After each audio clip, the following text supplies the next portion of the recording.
No vídeo de hoje a gente vai fazer uma comparação entre as duas televisões de tecnologia mini LED mais baratas que a Samsung lançou nesse ano de 2024 aqui no Brasil. Vai ser a QNX1D aqui desse lado contra a QN85D desse outro lado. E sem enrolar, eu já vou começar direto falando sobre a qualidade de imagem, e nesse sentido aqui a gente tem duas TVs de resolução 4K que, como eu já tinha falado anteriormente, estão usando a tecnologia de mini LED. E para quem não conhece essa tecnologia, ela funciona da seguinte forma: dentro dessas TVs a gente tem vários mini LEDs bem pequenininhos que conseguem controlar as zonas de iluminação de forma independente. E dessa forma essas TVs conseguem entregar pra gente um nível de preto, de contraste muito bom, como inclusive vocês já estão vendo através dessas diversas imagens. E vale lembrar que essa é uma característica especialmente importante se você vai usar elas em um ambiente que é mais escuro. No entanto, isso não significa que elas sejam ali 100% perfeitas nessa questão de nível de preto,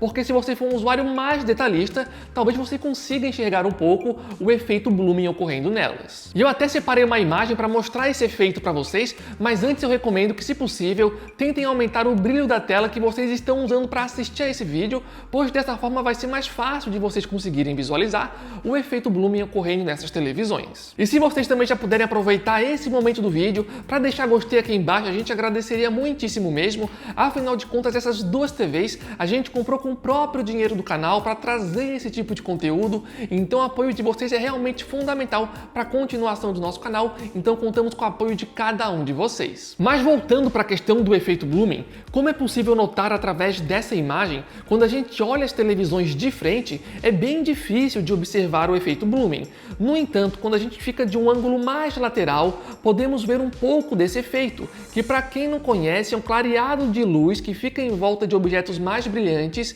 em cenas de fundo escuro. E no caso dessa imagem, o efeito blooming está ocorrendo ao redor das folhas. No entanto, eu diria que, de forma geral, as duas mandam muito bem em relação a essa questão, então deve ser o suficiente para agradar a maioria das pessoas. Mas apesar das duas TVs mandarem bem nessa questão de nível de preto e efeito blooming, será que uma delas conseguiu ser melhor que a outra nessas questões? Pessoalmente falando, eu achei as duas extremamente parecidas, mas vendo aqui no ao vivo, dava para perceber que a QNX1D tinha um nível de preto que era levemente melhor, então em algumas cenas essa questão dava a ela uma pequena vantagem, quase como se a imagem tivesse levemente mais definida nela, se comparada à QN85D. Mas honestamente falando, eu nem me estressaria muito com isso, porque as duas realmente são bem parecidas, e mesmo que você seja um usuário mais exigente, é bem tranquilo ir ali na QN85D, mexer em algumas configurações para deixar as duas igualadas nessas questões. Ainda falando sobre a qualidade de imagem,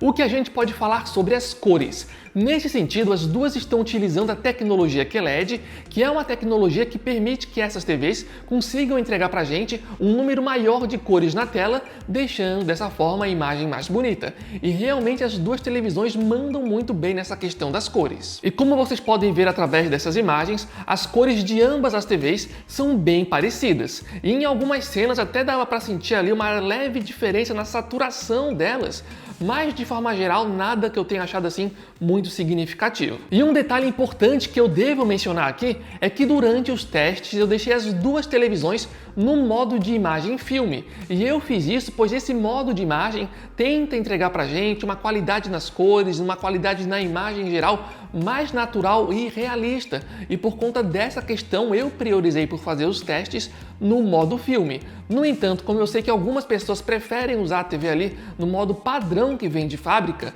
eu também separei algumas imagens mostrando aí a diferença entre o modo padrão e o modo filme. Nessa primeira imagem, por exemplo, a gente pode ver muito bem a diferença entre esses dois modos de imagem. Reparem que no modo padrão as cores são bem mais saturadas e exageradas, então o azul é mais azul, o verde é mais verde e assim por diante. Já no modo filme, as cores seguem ali um padrão mais realista e natural. Nessa outra cena, mais uma vez a gente pode ver a mesma coisa. Reparem como a gente tem um verde bem mais exagerado quando a gente deixa as televisões no modo padrão, diferente do modo filme, que tenta entregar algo mais realista. E essa última imagem que separei também é bem interessante. Então reparem que no modo padrão a gente tem uma imagem com maior brilho e com um branco mais exagerado. diferente do modo filme, que nos entrega mais uma vez um resultado mais realista. E eu até entendo que algumas pessoas possam preferir o modo de imagem padrão, especialmente se vocês forem utilizar essas televisões em um ambiente que é mais iluminado, porque nesse tipo de cenário, ter uma imagem com mais brilho, mais saturada, realmente pode agradar mais algumas pessoas. Ainda falando sobre a qualidade de imagem, vale dizer que as duas televisões estão usando um painel do tipo VA. Isso significa que para vocês terem a máxima qualidade de imagem, o mais recomendado é que vocês usem essas TVs o mais de frente possível. Vocês até podem usar elas de um ângulo mais lateral como nessas imagens, mas nesse caso as cores já vão perdendo um pouco de qualidade se comparada quando vocês estão visualizando elas 100% de frente. E sobre outras características relacionadas à qualidade de imagem, como por exemplo a qualidade do upscaling e a uniformidade das cores, nesse sentido eu não vi diferença entre elas. Ou seja, pessoal, em relação à qualidade de imagem, as duas são extremamente parecidas e antes que eu me esqueça, vale a pena mencionar que as duas TVs têm suporte para HDR10+, no entanto não possuem suporte para Dolby Vision. Mas além da qualidade de imagem, o que falar das outras características? Será que nas outras questões existe aqui alguma diferença relevante entre elas? Mas antes de responder essa questão, eu queria dar uma super dica para vocês, especialmente para quem é novo ou nova aqui no canal, e a dica é a seguinte: se vocês quiserem economizar dinheiro na compra das suas próximas televisões, da mesma forma que a gente também faz aqui no canal, a dica é a seguinte: é só entrar no nosso grupo oficial do WhatsApp e do Telegram, o link vai estar aqui embaixo no campo da descrição e no campo de comentários fixado.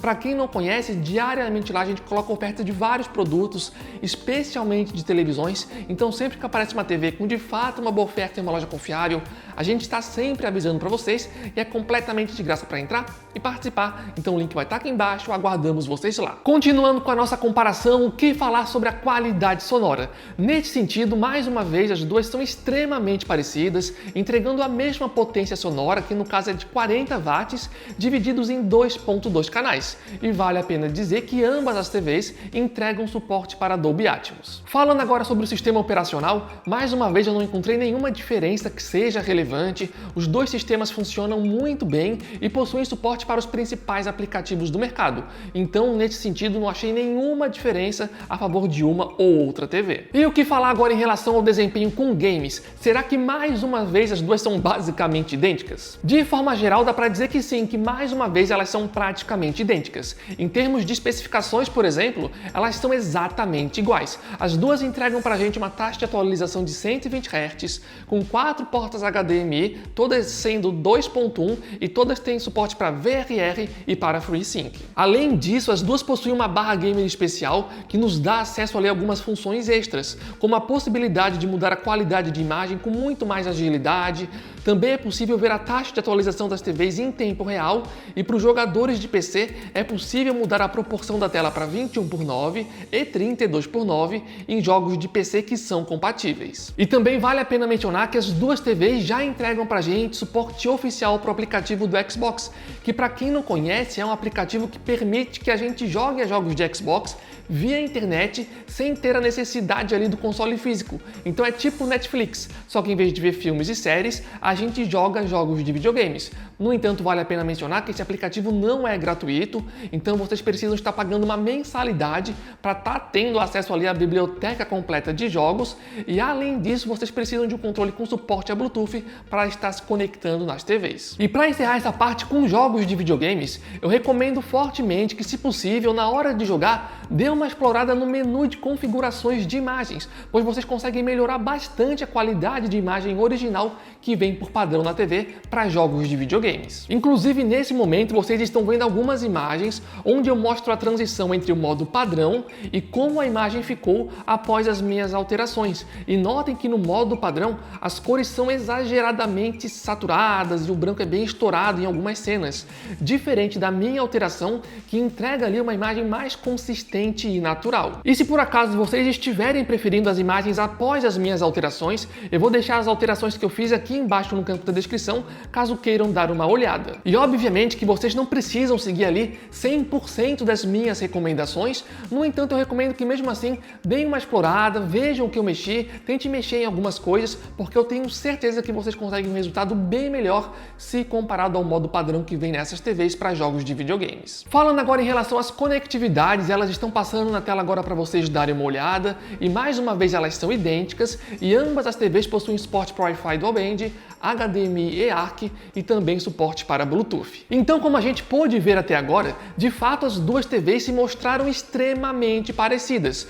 No entanto, agora eu vou mencionar para vocês as duas maiores diferenças que eu encontrei entre elas, e eu sinceramente não sei se são diferenças muito relevantes ou não, só que mesmo assim acho que vale a pena mencionar aqui para vocês. A primeira diferença é em relação ao suporte de mesa delas. Como vocês estão vendo através dessas imagens, a QNX1D possui esses suportes laterais feitos de plásticos, diferente da QN85D, que possui um suporte central feito em metal, que dá a ela um ar mais premium se comparado à QNX1D. E ainda falando sobre o suporte de mesa, vale a pena mencionar que no caso da QNX1D, se vocês quiserem, vocês conseguem regular ali o suporte para colocar a TV um pouco mais para o alto ou um pouco mais para baixo.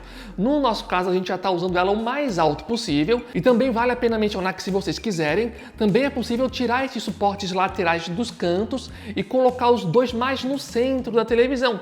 Algo interessante caso vocês queiram colocar essa TV em uma mesa menor. E aproveitando que eu ainda estou falando aqui do suporte de mesa, vale a pena mencionar que se vocês quiserem, também é possível colocar essas televisões em um suporte de parede.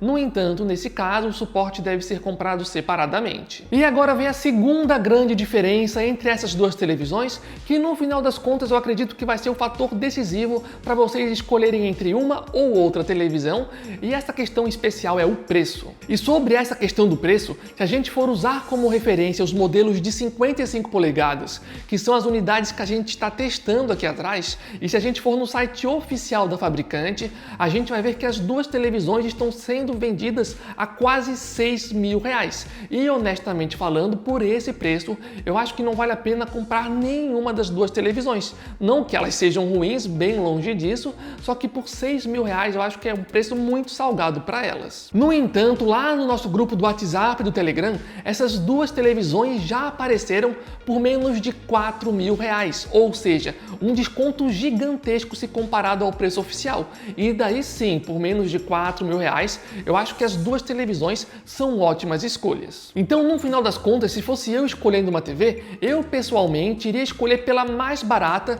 independente de qual fosse, porque para mim a maior diferença entre elas, tirando o preço, é a questão do suporte de mesa. Só que para mim isso é meio que indiferente, sabe? Então, pessoalmente falando, eu iria analisar o preço e escolheria a mais barata. E vale a pena mencionar que a questão do preço pode ser bem variável, tá? Às vezes uma tá mais barata, às vezes é outra, enfim. Então vai depender muito do momento em que você estiver assistindo ao vídeo. Mas enfim, pessoal, então esse foi o vídeo. Esperamos que vocês tenham gostado. Espero que esse vídeo tenha te ajudado de alguma forma. Inclusive, vale a pena mencionar que se alguém aí que estiver assistindo esse vídeo já tiver qualquer uma dessas duas televisões, pode ficar à vontade aqui embaixo no campo de comentários para relatar a sua experiência, seja com pontos positivos e negativos, pois dessa forma vocês vão estar aqui enriquecendo o conteúdo desse vídeo e eu agradeceria muito por isso. Também não esqueçam, pessoal, gostei de vocês aqui embaixo, é extremamente importante, e para estar economizando dinheiro na compra da próxima televisão é fácil, como eu falei anteriormente, é só entrar no nosso grupo oficial do WhatsApp e do Telegram.